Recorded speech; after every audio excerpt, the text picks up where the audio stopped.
Mesdames et messieurs, bonjour, bonsoir. Cela dépend de l'heure à laquelle vous nous suivez. Bienvenue à l'Actu Parlement, votre émission qui vous permet de comprendre l'actualité parlementaire de la République démocratique du Congo et d'ailleurs. Aujourd'hui, nous recevons pour vous l'honorable Gaspard Ngondankoy. Il est honorable député national, aussi président de la commission PAJ, initiateur de la proposition de la loi portant réforme de la Cour constitutionnelle. Avec lui, nous allons débattre sur les questions majeures qui ont été soulevées dans cette réforme. Sans plus tarder, nous avançons pour, n'est-ce pas, recevoir notre invité. Honorable, bonjour. Bonjour madame. Vous allez bien? Très bien, vous-même. Merci d'être venu. Merci. Installez-vous. Merci.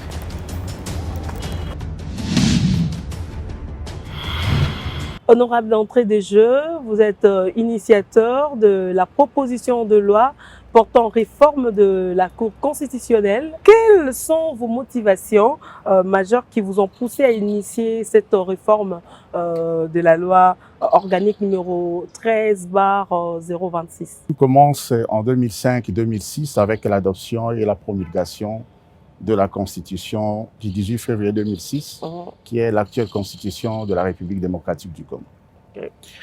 À travers cette Constitution, le peuple congolais a décidé, entre autres, pour ce qui concerne l'organisation de ces institutions, que, s'agissant spécialement du pouvoir judiciaire, il y ait séparation du contentieux constitutionnel, judiciaire et administratif qui était jadis de la compétence de la Cour suprême de justice.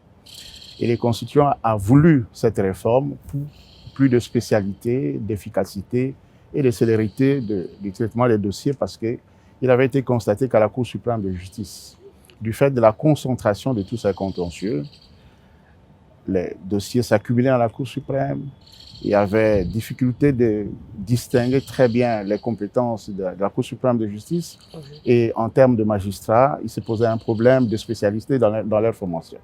Et donc le constituant a posé le principe de la spécialité de l'ensemble des contentieux et c'est pour ça qu'il a décidé, les constituants, de confier le contentieux judiciaire aux cours et tribunaux de l'ordre judiciaire, le contentieux administratif aux cours et tribunaux de l'ordre administratif et les contentieux constitutionnels à la Cour constitutionnelle. Donc c'est la première fois que nous avons, pas la première fois, c'est en tout cas pour une deuxième ou troisième fois que nous avons chez nous une Cour constitutionnelle qui est une juridiction suprême de l'ordre constitutionnel au même titre que la Cour de cassation qui est au-dessus des cours et tribunaux de l'ordre judiciaire et au même titre aussi que le Conseil d'État qui est au-dessus des juridictions de l'ordre administratif.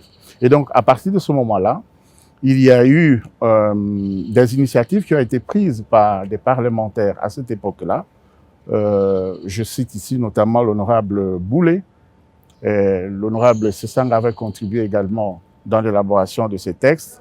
Et à l'époque, j'étais au Sénat comme coordonnateur du secrétariat technique près le bureau du Sénat. C'était à l'époque du bureau dirigé par l'honorable Léon Kingwadondo. Et à ce titre, j'avais pris part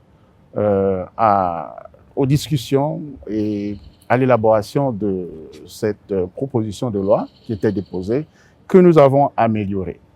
C'est sans fausse modestie que je dis effectivement que j'ai pris une part active et déjà à cette époque-là, je dis que ça m'est resté comme un goût d'inachevé parce que la plupart des réformes qui avaient été portées dans cette proposition de loi et qui étaient dictées par la volonté du constituant n'avaient pas été retenues par le Parlement de l'époque, ce qui fait qu'aujourd'hui que le peuple congolais, le peuple de Yaouma m'a investi du mandat parlementaire, j'ai dû reprendre ces ratés, ces lacunes pour pouvoir les combler dans la loi actuelle. Ça, c'est la première motivation. La deuxième motivation, c'est que à partir du moment où la loi organique sur la Cour constitutionnelle a été promulguée par le président de la République et a commencé à être appliquée, il s'est révélé dans la pratique un certain nombre de défis qui sont liés à la compréhension et à l'utilisation par les premières générations de juges à la Cour constitutionnelle de leurs prérogatives. Il s'est observé dans la pratique que de plus en plus la Cour suprême, plutôt la Cour constitutionnelle, voilà, le syndrome de la Cour suprême est toujours là. Donc la Cour constitutionnelle, voulais-je dire, a commencé à grappiller des compétences qui ne lui sont pas expressément dévolues, ni par la Constitution, ni par la loi organique. Et nous avons assisté à ce sujet à plusieurs arrêts qui ont été rendus, qui non seulement ont fait l'objet de plusieurs interprétations sur le plan politique, mais même sur le plan juridique, c'est-à-dire dans le monde des scientifiques, dans le monde des juristes, des arrêts qui posent aujourd'hui problème. Compte tenu de ces différents défis, et en tant que député national, j'estimais qu'il était de bonne loi que nous puissions proposer la modification de cette loi organique pour essayer de préciser les choses, pour essayer de redresser là où il faut. Voilà, donc ce sont là les motivations qui m'ont poussé à proposer la modification de cette loi organique. Très bien dit. Quelles lacunes concrètes ont été observées durant son application? Alors, d'abord, au niveau des conditions de recrutement des magistrats. La Constitution, à l'article 157, 158, dit que la Cour constitutionnelle est composée de 9 membres. Sur les 9 membres, les 2/3 doivent être des juristes qui sont issus du barreau, de la magistrature et de l'enseignement universitaire. Mais déjà, la loi organique qui devait mettre en application cette disposition de la Constitution n'a pas précisé, par exemple, en ce qui concerne les juristes, quels sont les critères qui devaient être privilégiés pour la sélection des juristes. Parce que le monde du droit, madame, c'est un peu comme un labyrinthe. Vous avez le droit comme discipline scientifique, comme ensemble des disciplines scientifiques, mais à l'intérieur, il y a des spécialités. On sort juriste comme juriste spécialisé en droit public, et dans le droit public, par exemple, on est spécialisé en droit constitutionnel ou en droit administratif. On sort juriste comme juriste spécialisé en droit privé et judiciaire, et là-dedans, on peut se spécialiser en droit civil ou en droit commercial. On sort juriste avec une spécialité en droit économique et social. Donc, on peut se spécialiser en droit économique ou en droit social. Ce qui veut dire que, puisque la juridiction constitutionnelle, c'est une juridiction qui est chargée essentiellement d'interpréter, d'appliquer la Constitution, il est de bonne loi que les juristes qui sortent de la faculté de droit puissent avoir des connaissances solides, mais aussi une expérience avérée en matière constitutionnelle. Voilà pourquoi il était essentiel que nous puissions préciser cela dans la loi. Ça, c'est la première lacune qui n'a pas été comblée au moment où on a adopté cette loi. Une autre lacune, et je crois que nous allons y revenir, c'est que à partir du moment où notre Constitution proclame que les arrêts de la Cour suprême de justice ne sont susceptibles d'aucun recours, et que par ailleurs la même Constitution affirme que le droit au recours, c'est un droit qui est garanti contre tout jugement, et qu'il est même déclaré dérogatoire, il était nécessaire que nous puissions aménager les choses pour que nous ne continuions pas à violer notre propre Constitution par cette disposition qui interdit donc le recours contre les arrêts de la Cour constitutionnelle. Donc voilà là 2 exemples de lacunes qui n'ont pas pu être comblés et que nous voulons absolument combler par cette proposition de loi. Alors, y a-t-il des exemples, des décisions ou des conflits qui montrent les limites du texte actuel? Non pas les limites du texte en tant que tel, mais les limites de la manière dont le premier juge constitutionnel a interprété ses compétences. Alors, le premier cas qui est arrivé, c'est un arrêt qui avait été rendu par la Cour suprême de justice pendant la période transitoire où elle assumait la fonction de Cour constitutionnelle. Il s'agissait d'un arrêt pour la prorogation du mandat de la commission électorale indépendante. C'était à l'époque où celle-ci devait être remplacée par la Commission nationale électorale indépendante. Mais comme la CENI n'était pas encore mise en place, il était question maintenant d'organiser le second tour de l'élection présidentielle. Et comme le mandat de la CENI était déjà arrivé à terme, tout ce que les Congolais ont trouvé, c'est d'aller saisir la Cour suprême de justice, faisant fonction de Cour constitutionnelle, pour lui demander de proroger le délai de vie de la CEI. Et à partir de là, la Cour suprême de justice, toujours elle, faisant office de Cour constitutionnelle, sans aucune base juridique évidente, s'est autoproclamé constituant dérivé, c'est-à-dire le pouvoir qui peut modifier la Constitution, en s'arrogeant le pouvoir de proroger le mandat de la Commission électorale indépendante. Et à ce sujet, elle a justifié ce pouvoir par un argument en disant que elle était le pouvoir qui doit réguler le fonctionnement des autres institutions. Bon, il s'agissait de l'auto-attribution d'une compétence, d'un rôle que nous ne trouvons nulle part dans la Constitution. Ça, c'est le premier exemple. Le deuxième exemple, c'est un arrêt qui avait été rendu cette fois-ci par la Cour constitutionnelle installée à la demande, je pense, du président de la République de l'époque. C'était à l'époque où le mandat du gouverneur de province arrivait à terme et il fallait trouver une solution pour la gestion des provinces. Et là, on a trouvé, encore une fois, dans le génie créateur du Congolais, une expression, à savoir qu'il fallait nommer des commissaires spéciaux. Et là, on est allé encore trouver la Cour constitutionnelle qui s'est réfugiée toujours derrière ce pouvoir régulateur des institutions pour autoriser que le président de la République puisse nommer dans cette République les commissaires spéciaux, une fonction publique qui n'est prévue nulle part dans la Constitution. Et puis, je prendrai un autre exemple qui est tout récent, c'est que la Cour constitutionnelle a commencé à contrôler la constitutionnalité des actes de justice, notamment des arrêts du Conseil d'État. C'était à la suite d'un contentieux électoral qui est survenu après l'élection du gouverneur de la Mongala. Et comme au niveau de la Cour administrative d'appel de l'Issala, le candidat perdant n'était pas content, il a saisi le Conseil d'État. Le Conseil d'État a rendu son arrêt. Non content de cet arrêt, il a estimé qu'il pouvait aller voir la Cour constitutionnelle pour que la Cour constitutionnelle statue soit disant que le Conseil d'État a violé la Constitution. Là encore, la Cour constitutionnelle, sans se poser la question de sa propre compétence, sans se demander si le constituant lui a donné le pouvoir de contrôler la constitutionnalité des actes juridictionnels, c'est-à-dire des arrêts du Conseil d'État, s'est réfugié derrière le pouvoir régulateur des institutions pour annuler la décision du Conseil d'État. Et nous avons plusieurs cas comme ça où la Cour suprême, la Cour constitutionnelle de plus en plus commence à annuler, à contrôler la constitutionnalité des actes juridictionnels alors que telle n'est pas sa compétence. Voilà, ce sont ces cas-là, ce sont ces dérives-là qui m'ont motivé pour que nous puissions préciser dans la loi les vraies compétences de la Cour constitutionnelle. Et voilà, parce que nous parlons de la compétence, parlons de la clarification des compétences entre juridictions. Quels sont les cas typiques de conflits observés ces dernières années entre la Cour constitutionnelle, la Cour de cassation et les conseils d'État? Ben, le conflit, on va dire, n'est pas encore né comme tel, à part le cas que je viens de citer, où la Cour constitutionnelle, de façon tout à fait isolée, a estimé qu'elle peut contrôler la constitutionnalité des actes pris par les autres juridictions suprêmes, comme la Cour de cassation et le Conseil d'État. Mais là, il faut préciser ceci. Il faut dire que dans le cadre de l'option majeure levée par le constituant, de séparer le contentieux constitutionnel du contentieux judiciaire et du contentieux administratif, le constituant a institué, comme je venais de le dire, au-dessus de chaque ordre de juridiction, des juridictions suprêmes. La Cour de cassation est une juridiction suprême qui coiffe l'ensemble des cours et tribunaux civils et militaires de l'ordre judiciaire.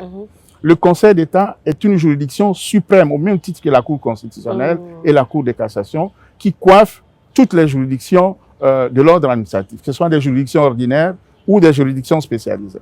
Et la Constitution a réparti les compétences.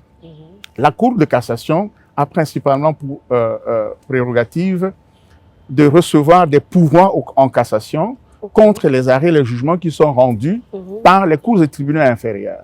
Et la Cour de cassation statue en premier et dernier ressort. C'est-à-dire quand la Cour de cassation statue, il n'y a pas une autre juridiction au-dessus d'elle pour pouvoir recevoir un recours contre un arrêt de la Cour de cassation. De même, le Conseil d'État a reçu comme mission principale d'assurer le contrôle de la légalité des actes administratifs des autorités centrales. Et sur ce point-là, le Conseil d'État, comme la Cour de cassation, statue en premier et dernier ressort. C'est-à-dire que ces arrêts ne sont susceptibles d'aucun recours et devant aucune autre juridiction, aucune autre institution. Mais voilà que, contrairement à ce que dit la Constitution, ce sont là les articles 153, 154 et 155 de la Constitution, la Cour constitutionnelle s'est déclarée compétente pour assurer le contrôle de la constitutionnalité des autres juridictions suprêmes, alors que tel ni le prescrit ni l'esprit de la Constitution. Voilà où commence à naître le conflit. Et moi, j'ai dit, je crains que demain, un jour, la Cour de cassation et les conseils d'État le fassent autant. Parce qu'étant aussi des juridictions suprêmes, un jour, ces deux juridictions peuvent se réveiller pour annuler les arrêts du Conseil de la Cour constitutionnelle. Parce que même si la Cour constitutionnelle prétend qu'il y a l'article 168 qui dit que ces arrêts ne sont susceptibles d'aucun recours, mais les articles 153 et 155 qui disent que le Conseil d'État et la Cour de cassation statuent eux aussi en dernier ressort, ça veut dire que leurs arrêts ne sont pas susceptibles de recours. Or, dans les cas d'espèce, la Cour s'est permis, la Cour constitutionnelle, de contrôler la constitutionnalité des autres actes.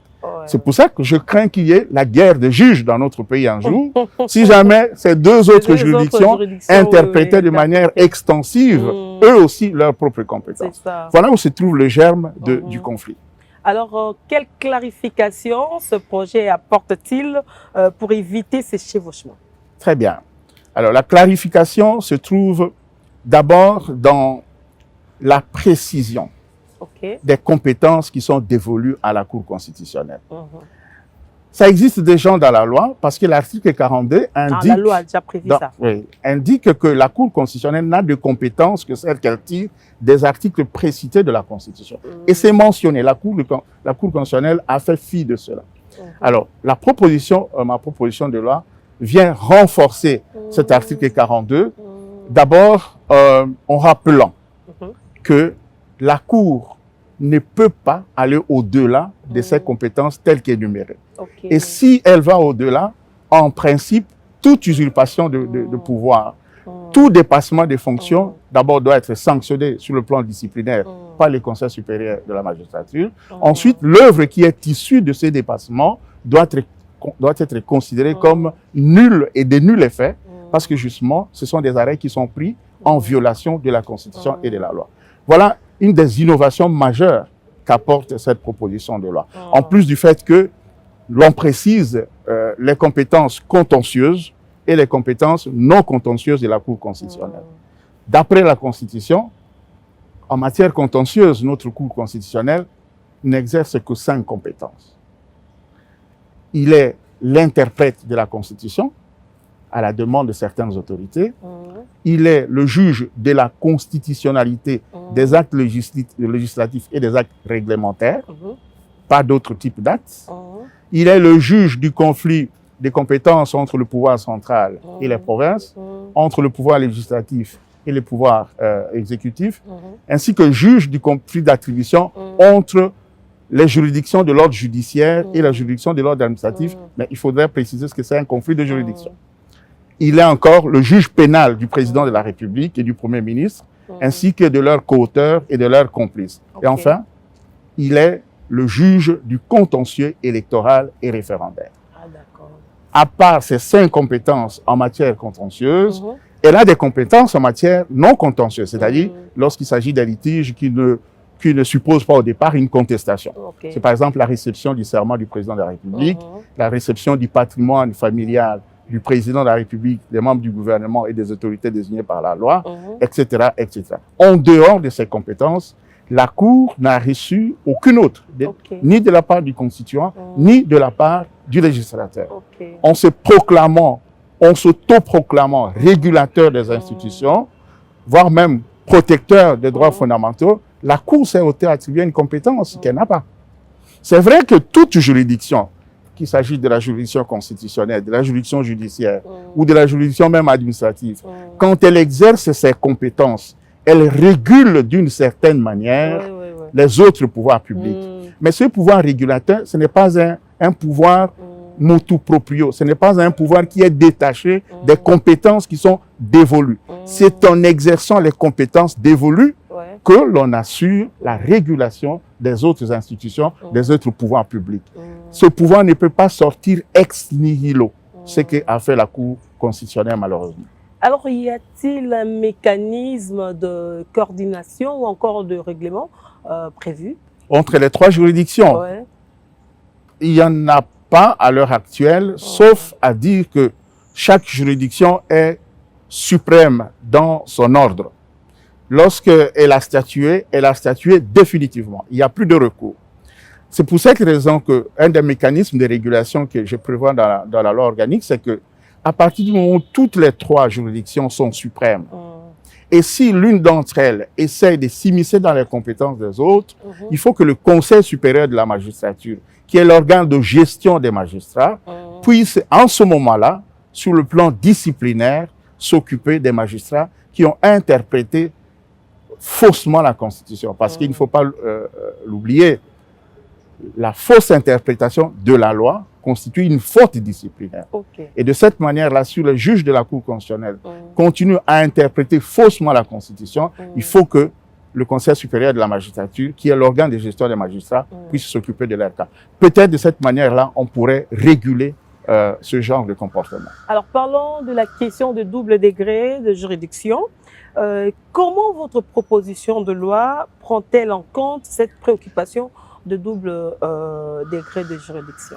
Voilà un débat que je mets à la place publique et j'attends que d'autres viennent me rencontrer là-dedans. Le problème est le suivant. C'est un problème qui se pose pour l'ensemble des juridictions suprêmes, que ce soit la Cour de cassation, le Conseil d'État ou la Cour constitutionnelle. Cela veut dire qu'à partir du moment où la Constitution elle-même dit que les arrêts de la Cour suprême de justice ne sont susceptibles d'aucun recours, c'est l'article 168. À partir du moment où la Constitution déclare que la Cour de cassation et le Conseil d'État statuent en premier et dernier ressort, c'est-à-dire que leurs arrêts ne sont pas non plus susceptibles de recours. Alors, il faut se poser la question de la place du droit au recours dans la Constitution. Or, les articles 21 et 61 de la même Constitution, non seulement garantissent l'exercice du droit au recours contre tout jugement, mais disent aussi, et c'est l'article 61, qu'il ne peut pas être dérogé à l'exercice de ce droit, quelles que soient les circonstances. Même si l'état de siège ou l'état d'urgence a été proclamé, même si nous sommes pendant la période de guerre, on ne peut pas refuser aux citoyens congolais d'exercer un recours contre un arrêt, contre un jugement. Alors la question c'est de savoir, est-ce que 2, 3 articles de la Constitution peuvent-ils se contredire? Non, évidemment, parce que le constituant ne peut pas se contredire. Et pourquoi il ne peut pas se contredire? Parce qu'il existe en droit un principe, une maxime, selon laquelle le législateur, tout comme le constituant, ne peut jamais se contredire parce qu'il est cohérent. Quand il veut une chose, il l'exprime de manière claire. Alors, or, en l'espèce, apparemment, il y a conflit entre les articles 21, 61 et 168 de la Constitution en ce qui concerne l'exercice du droit au recours. Alors, pour résoudre le conflit, pour résoudre le problème, la technique d'interprétation qui est généralement proposée, et ça, nous l'enseignons à la faculté de droit, c'est ce qu'on appelle l'interprétation conciliative. Il faut faire en sorte que ces 3 dispositions puissent être appliquées de manière conciliée. Et pour les concilier, il faut alors considérer que si l'article 168 interdit le recours contre les arrêts de la Cour constitutionnelle, cela veut dire que le constituant interdit qu'il y ait un recours externe à la Cour. Il peut pas y avoir une instance au-dessus de la Cour que l'on peut saisir pour examiner en recours les arrêts rendus par la Cour constitutionnelle.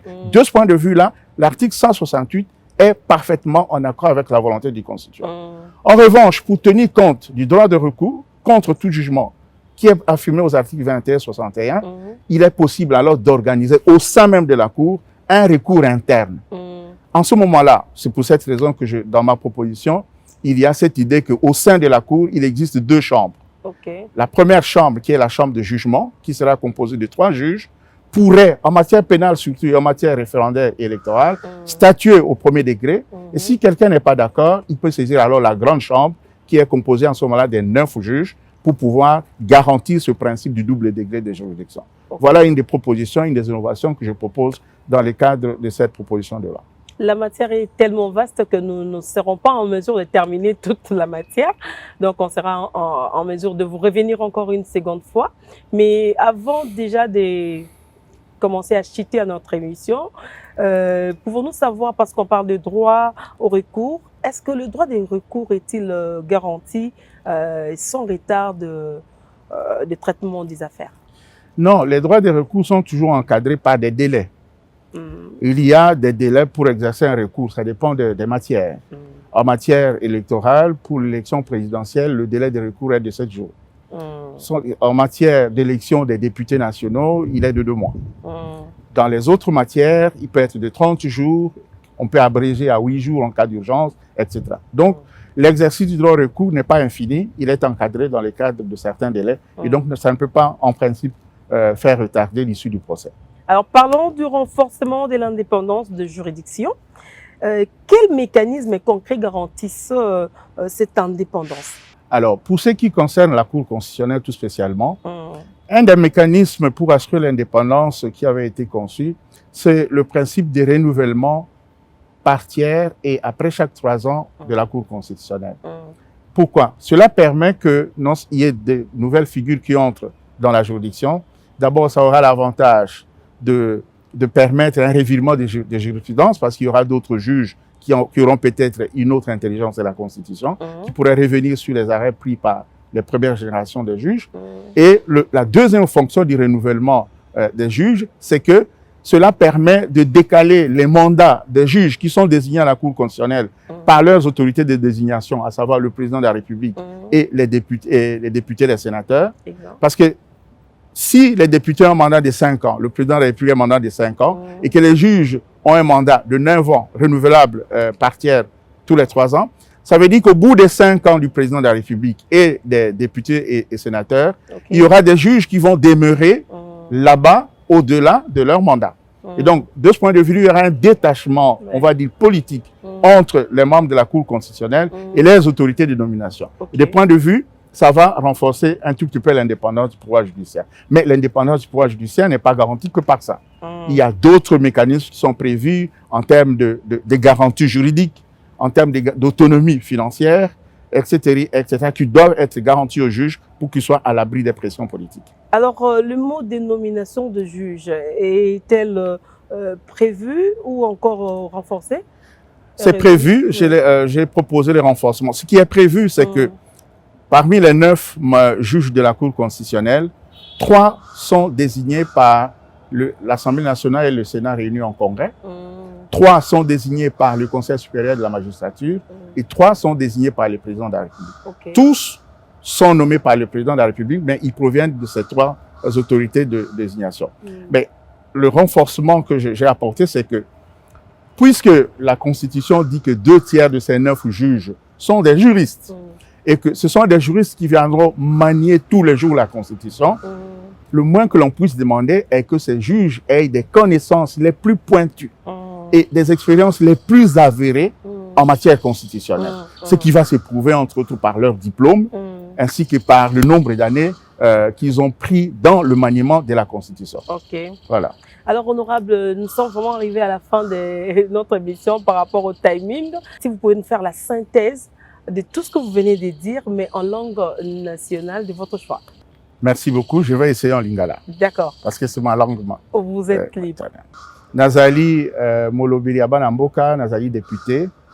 Puis le la député na Kamati oyo babengi na lopoto initiative moko po ete tobongola mobeko oyo ezali kobongisa mosala ya ba juge constitutionnel esika bazali oyo babengi cour constitutionnelle. Mobeko wana ezali na makambo ebele pe esika eloko nazali kolinga ezali tobongola ezali te bazuzi oyo bazali na kati ya cour constitutionnelle basengeli te bamipesaka mpifo oyo mobeko likonzi ya mboka epesi bango te. Zambi mobeko likonzi ya mboka ezali mobeko oyo biso nyonso tovotaki biso bana mboka tondimaki. Zuzi akoki te ye moko amipesa mpifo oyo biso topesi ye te. Yango wana na kati ya mobeko oyo nga nazali kolinga te tobongisa esengeli te bazuzi na cour constitutionnelle batikala be na kati ya mpifo oyo mobeko likonzi ya mboka epesi bango. Eloko ya liboso na sengi yango wana. Eloko ya mibale na sengi ezali ebele ezali te bazuzi wana tango bazopona bango kuna bazala bazuzi oyo bayebi mobeko likonzi ya mboka malamu.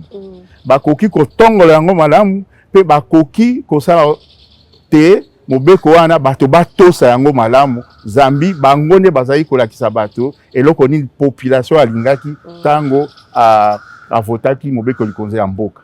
Pona yango tosengeli kozala na bazuzi oyo bayebi constitution malamu baoyo batangaki na université makambo nyonso etali constitution pe baoyo basalaki na misala na bango nyonso basi basali misala ezali kotia bango mikolo nyonso na contact na mobeko likonza ya mboka pe nasali lisusu te na kati ya bazuzi wana tobongisa oyo babengi na lopoto le principe du double degré de juridiction elingi koloba te cour constitutionnelle ezala lisusu te ke soki alobi etikali kaka wana esengeli kobongisa na kati ya cour constitutionnelle yango moko ndambo ya bazuzi mosusu batala nano likambo mpona mbala ya liboso pe soki moto andimi décision na bango te azala pe na likoki ya kokende pa na bazuzi nyonso po ayebisa bango te tala bazuzi ya liboso basalaki mabe nga na ye pa na bino po bino boloba ndenge ni mobeko likonza ya mboka elobi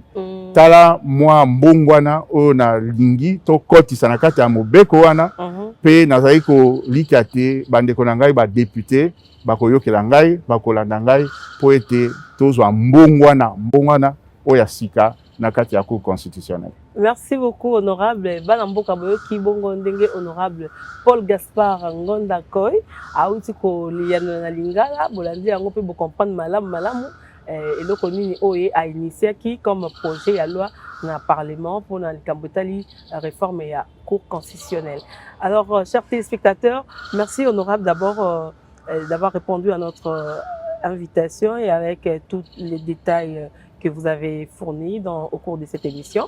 Et merci à tous les téléspectateurs qui nous ont suivis de partout où vous êtes, surtout à Chopo. Restez branchés sur notre émission Actu Parlement, votre émission qui vous permet, n'est-ce pas, de comprendre l'actualité législative de la RDC et d'ailleurs. D'ici là, portez-vous bien. On se retrouve prochainement avec un nouveau numéro. Bye. Merci.